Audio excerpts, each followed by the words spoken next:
Hello दोस्तों, राधे राधे, जय श्री कृष्ण। कैसे हो आज सब लोग। चलिए अपन लेके आए नेक्स्ट क्लास और नेक्स्ट थिंकर आज अपना। आज अपन लेके आए फ्रेंच फैनन।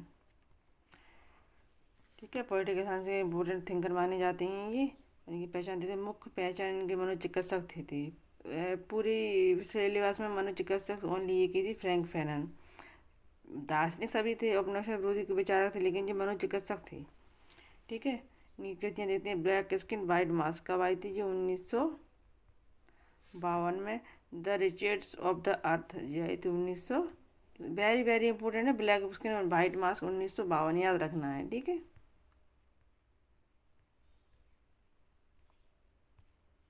नेक्स्ट, मुख्य विचार इनके मुख्य आइडिया क्या है? कॉलोनिज्म उसके प्रभाव में। कॉलोनिज्म में कोई सा भी थिंकर नहीं है अभी तक जिसने मैंने अभी तक पढ़वाया कॉलोनिज्म के बारे में बताया है, यानी उपनिवेशवाद, गोरे काले का भेद। ठीक है जी। किसने बताया? ओनली फ्रैंक फैनन ने। ठीक है। फैनन के अनुसार औपनिवेशिक शासन केवल आर्थिक शोषण नहीं बल्कि मानसिक दासता है ना। और गोले गोरे काले का भेद करती है जो लोग मानसिक मानसिक वो होती है, ये बीमारी एक तरह की। अपने बस कॉलेज में अपने ही ऐसे से लगाव और एलिनेशन महसूस करने लगता है, जिससे अपन लोग नफरत करते हैं। जैसे ब्लैक एश के वाइट मास्क का जो गोरे लोग बस आश्रित लोगों को नीची निगाह से देखते हैं, तो ये उनमें अलगाव हो जाता है। क्या हो जाता है उनमें? अलगाव।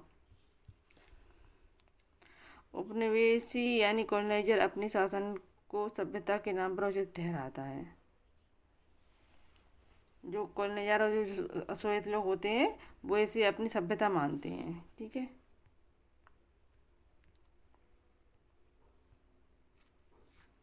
मनोवैज्ञानिक पक्ष, साइकोलॉजिकल डायमेंशन। तो उपनिवेशिकता का सबसे गहरा प्रभाव मानसिक गुलामी के रूप में होता है। ब्लैक किशन वाइट मास्क में फैन बताते हैं काला व्यक्ति गोरे समाज में अस्वीकारता पाने के लिए सफ़ेद लोगों के लिए नकल करने लगता है। सही है ये वाली बात कि ये दक्षिण जी अब जो दक्षिण पश्चिमी साइड जी बहुत, अमेरिका साइड जी, लेटिन अमेरिका साइड जी बहुत हो रहा था, काले गोले का भेद हो रहा था। यह आइडेंटिटी क्राइसिस का लूप ले लेती। पहले तो ये छोटी छोटी स्तर पे होता है। शोषित लोग शोषित लोगों से नफरत करना, और वे शोषित लोग उनके जैसा बनना चाहते हैं, अपने समाज में स्थान बनाना पड़ते हैं जी। ऐसी ऐसी सारी बढ़ चढ़ के सारी बातें क्या है का आइडेंटिटी यानी पहचान की वो ले लेते हैं, क्राइसिस। ठीक है।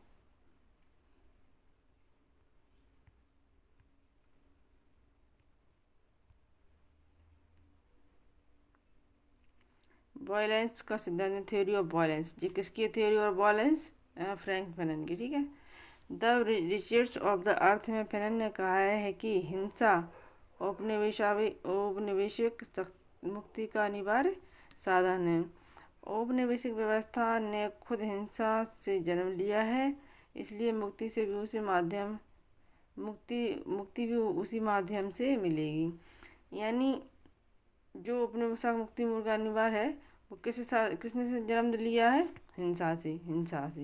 तो इसका हिंसा ही से इसके माध्यम से ही इसका मुक्ति भी संभव हो सकती है। फैनन के अनुसार वायलेंस परफेज यह शोषित को आत्मसम्मान और आत्मविश्वास लौटाती है। यानी श्वेत लोग हैं जो अशोषित लोगों से नफरत करते हैं, उनके सम्मान की भावना छिन जाती है अशोषित लोगों की। उनमें विश्वास कम बचता है अशोषित लोगों में कि हम इस समाज के हिस्सा हैं या नहीं है, तो उनका आत्मविश्वास भी कम हो जाता है।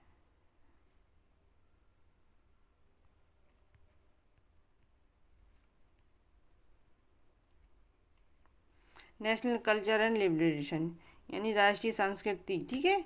लिबरेशन उदारवादी संस्कृति और उदारवादी। फिर कहते हैं सांस्कृतिक पुनर्जागरण स्वतंत्रता संघर्ष का महत्वपूर्ण हिस्सा है। यानी सांस्कृतिक पुनर्जागरण, संस्कृति का पुनर्जागरण, स्वतंत्रता का ये यह अभी तक किसी लेखक ने नहीं बताया है। सांस्कृतिक पुनर्जागरण यह आश्रय लोगों के कारण ही फ्रैंक फैनन ने महत्वपूर्ण हिस्सा बताया स्वतंत्रता संघर्ष का। यह भी एक महत्वपूर्ण कारक है।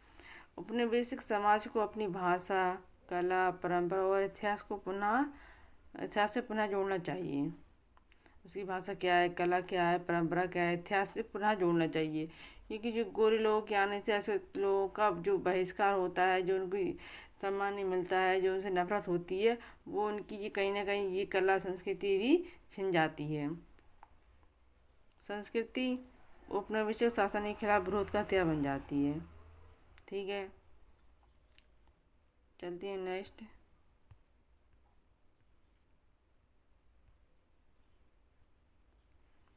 पोस्ट कॉलोनियलिज्म आइडेंटिटी,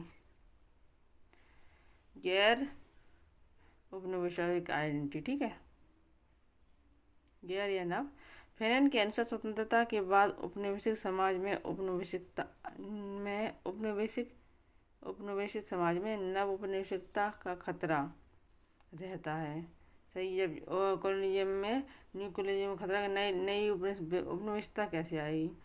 राजनीतिक स्वतंत्रता के बाद भी सांस्कृतिक व मानसिक दास्ता बनी रहती है। सही है जी। राजनीतिक स्वतंत्रता तो हो गए हैं, लेकिन सांस्कृतिक और मानसिक रूप से स्वतंत्र नहीं हुई है, तो उनमें दास्ता बनी रहती है। कहीं राजनीतिक किसी की भी सत्ता आ जाए, लेकिन शोषित लोगों के मन में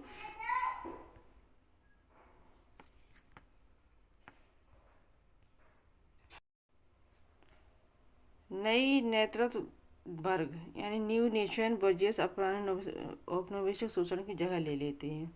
ठीक है, नेक्स्ट चलते हैं। ह्यूमन और न्यूमैन, ह्यूमनिज्म और न्यूमैन, मानववादी और नया आदमी। फैनन का उद्देश्य केवल राजनीतिक स्वतंत्रता नहीं है, बल्कि नए मानव का निर्माण करना था। सही है, क्योंकि वह क्रांति के कॉलोनियलिज्म क्रांति संस्कृति के माध्यम से स्वतंत्रता दिलाना चाहता था। वे चाहते थे कि एक मानववादी समाज बने जहां नस्ल, वर्ग और रंग का कोई भेद ना हो। यानी स्वतंत्रता तो मिल जाए, लेकिन किस रूप में मिले? जहाँ किसी प्रकार का भेद ना हो, न नस्ल जाति के आधार पर, न रंग के आधार पर, न वर्ग के आधार पर, सब लोग समान रहें। अधिकतर नस्ल और वर्ग रंग का भेदभाव बहुत था है, उस टाइम की बात चल रही है। यह एक नए ग्लोबल ह्यूमनिज्म की ओर संकेत करता है। ठीक है,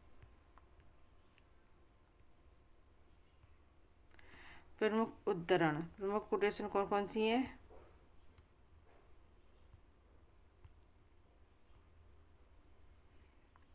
वायलेंस ऑफ क्लीजिंग फोर्स, किसका महत्वपूर्ण है? फ्रैंक फैनन का। कहीं आ जाए violence is a cleansing force. ठीक है, the colonized man find his freedom in hand through violence, जी की है। नेक्स्ट है the black man want to be white, the white man slaves for reach human labour. जिस महत्वपूर्ण quotation है ये याद रख लेना। ठीक है,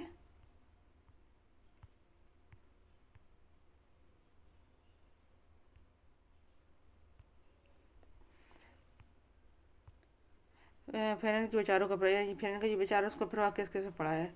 पोस्ट कॉलोनियल थ्योरी के प्रमुख स्तंभों फैनन के नाम शामिल है। Edward Said, Homi Bhabha, Gayatri Spivak आदि ने फ्रैंक फैनन को ने फैनन के विचारों से गहरा प्रभाव लिया है। कौन कौन से? एडवर्ड सैड, होमी जहांगीर भाभा है ना वो, गायत्री स्पिवक। फैनन के विचार आज भी रेस आइडेंटिटी और रेसिस्टेंस जैसे मुद्दों पर प्रासंगिक है। आज भी कोई ऐसा नहीं, अभी ऐसा कुछ नहीं करनी है जिसने रेस आइडेंटिटी और रेसिस्टेंस पे मुद्दों पर प्रासंगिकता बताई हो। एग्जाम ओरिएंटेड समरी है फैनन की।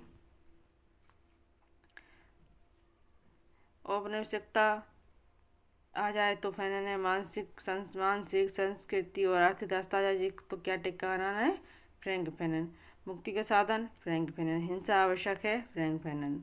संस्कृति स्वतंत्रता आंदोलन का आधार किसने बताया? फ्रैंक फैनन ने। मनोवैज्ञानिक कौन थे? Frank Fanon. आत्महीनता और विचार का पहचान की संकट किसने बताया है? फ्रैंक फैनन ने। उद्देश्य नए मानवतावादी समाज की रचना, ये भी किसका है? फ्रैंक फैनन का। चलिए दोस्तों, कल अपन इनके एमसीक्यू लेके आएंगे या पीवाई के लिखे जो भी कुछ लिखे आएंगे, मिलते हैं नेक्स्ट क्लास में।